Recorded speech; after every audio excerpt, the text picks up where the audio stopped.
بسم اللہ الرحمن الرحیم۔ السلام علیکم۔ کھانا کھانے کے لیے اگر آپ پشاور گئے ہیں تو ایک بات کا خیال کر لیں کہ کہیں آپ کو کتا کاٹ کر سرو تو نہیں کیا جا رہا، کہیں پاگل بیمار کتا کاٹ کر آپ کو پکا کر کھلایا تو نہیں جا رہا۔ پشاور ہوٹل کے مالکان پچھلے 5 سالوں سے کتے پکا پکا کر کھلا رہے ہیں۔ یہ جو لوگ پنجاب، کراچی، بلوچستان سے پشاوری کڑھائی وغیرہ کھانے کے لیے پشاور جاتے رہے تھے، ان کو کتے کھلائے جا رہے تھے۔ یہ کوئی ایسی چلتی پھرتی بات نہیں ہے، یہ حقیقت ہے۔ پولیس نے ریڈ کیا ہے اور جو چیزیں سامنے آئی ہیں ان کو سن کر آپ کے رونگٹے کھڑے ہو جائیں گے۔ پشاور پولیس کے مطابق ہوٹلوں پر چھاپے مارنے سے 14 ذبح شدہ کتے، 100 کے قریب زندہ کتے، 6 تیار شدہ کتا کڑھائیاں اور کتا بریانی ضبط کر لی گئی۔ اب یہ جو ذبح شدہ کتے ہیں ان کی کھالیں اتری ہوئی اور یہ ایسے لٹکے ہوئے تھے جیسے آپ کسائی کی دکان پہ دمبے لٹکے ہوئے دیکھتے ہیں، اور یہ لٹکے ہوئے کتے پک کر آپ کی کڑھائی اور بریانی میں جانے کے لیے تیار تھے، اور یہ تمام آوارہ اور بیمار اور گندے کتے تھے۔ پھر جب یہ 14 ذبح کیے ہوئے کتے آپ لوگوں نے کھا لینے تھے، پھر ان کے بعد 100 کتوں کی باری آنی تھی، اور پھر ان 100 کتوں نے بھی پک کر آپ ہی کی پلیٹ میں جانا تھا اور آپ ہی نے انہیں کھانا تھا۔ یہ خبر 24 نیوز نے نشر کی ہے۔ تفصیلات کے مطابق کتا کڑھائی، کتا بریانی، کتا بھنا گوشت گاہک خوب مزے لے لے کر کھاتے تھے اور ویٹرز کو اعلیٰ کتے کھانے کے مزیدار ہونے پر ٹپ بھی دیتے تھے۔ اچھا، میں آپ کو بتاتے چلوں کہ کتوں میں بھی ڈویژن ہے۔ اگر تو کتا صحت مند ہے تو وہ زیادہ آپ کو بچت نہیں دے گا، لیکن اگر کتا آوارہ اور بیمار ہے تو وہ زیادہ بچت دے گا۔ اس لیے ہوٹل کے مالکان آوارہ اور بیمار کتے استعمال کرتے تھے۔ ہوتا کچھ ایسے ہے کہ پولیس کو کسی نے مخبری کی کہ اس ہوٹل پہ غلیظ کام ہو رہا ہے۔ ہو سکتا ہے کسی بندے کو پہچان ہو گوشت کی، مطلب کچھ لوگوں کو پہچان ہوتی ہے گوشت کی، جب ان کے سامنے آتا ہے پکا ہوا گوشت وہ پہچان لیتے ہیں کہ یہ کون سا گوشت ہے۔ کچھ لوگ کھانے کے بہت شوقین ہوتے ہیں اور وہ دیکھتے ہی پہچان لیتے ہیں کہ یہ گوشت گائے کا ہے یا بکری کا ہے یا بکرے کا ہے یا دمبے کا ہے۔ ہو سکتا ہے جس نے مخبری کی اسے بھی پہچان ہو گوشت کی، اور جب اس کے سامنے کھانا آیا ہو تو اس نے دیکھ کے پہچان لیا ہو کہ یہاں پہ کچھ گڑبڑ ہے، تو اس نے پھر پولیس کو بتا دیا۔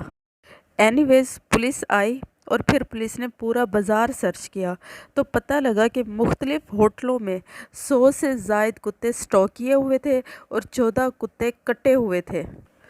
پھر ہوٹل والوں کو لے جایا گیا، ریمانڈ میں لیا گیا اور تفتیش کی گئی تو پتہ چلا کہ یہ لوگ 5 سال سے پشاور والوں کو کتے کھلا رہے ہیں۔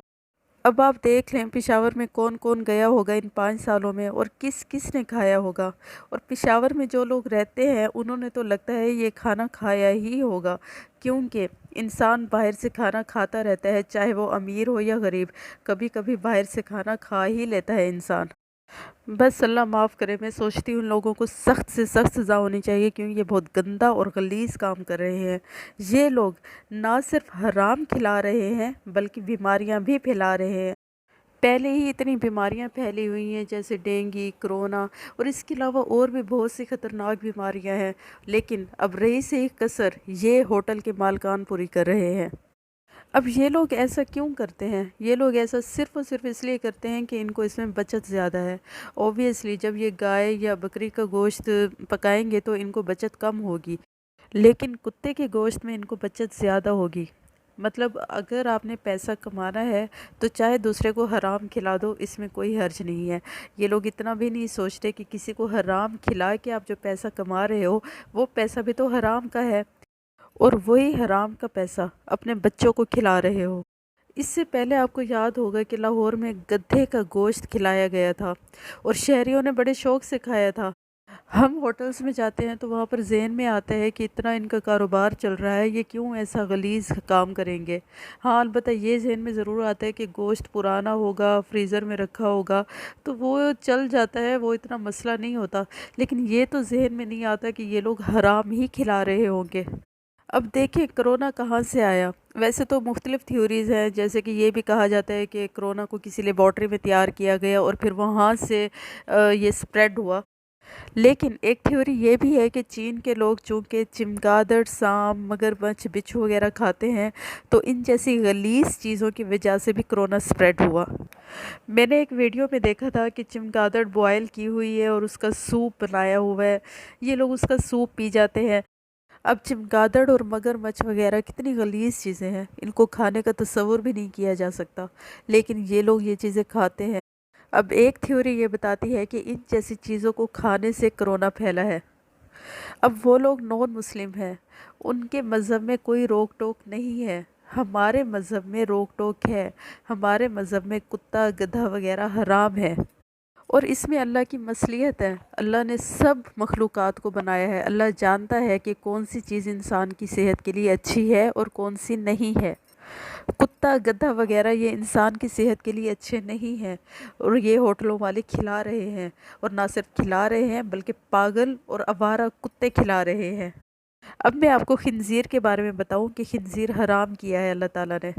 اب خنزیر کے بارے میں معلومات ہے کہ اس کو پسینہ نہیں آتا، اور جب اس کو پسینہ نہیں آتا تو یہ جراثیم اپنے اندر ہی رکھتا ہے، اور اس لیے یہ ٹاکسک اور گندا ہوتا ہے، تو اس کو کچھ لوگ کھاتے ہیں۔ آپ نوٹس کریں زیادہ تر لوگ جو اسے کھاتے ہیں وہ بیماریوں میں مبتلا رہتے ہیں۔ اب حلال جانوروں میں بھی اللہ تعالیٰ نے فرمایا کہ حلال جانوروں کو بھی ذبح کرو، یعنی ان کو سامنے سے کاٹو، ان کو پیچھے سے، گردن سے پیچھے سے نہیں کاٹو۔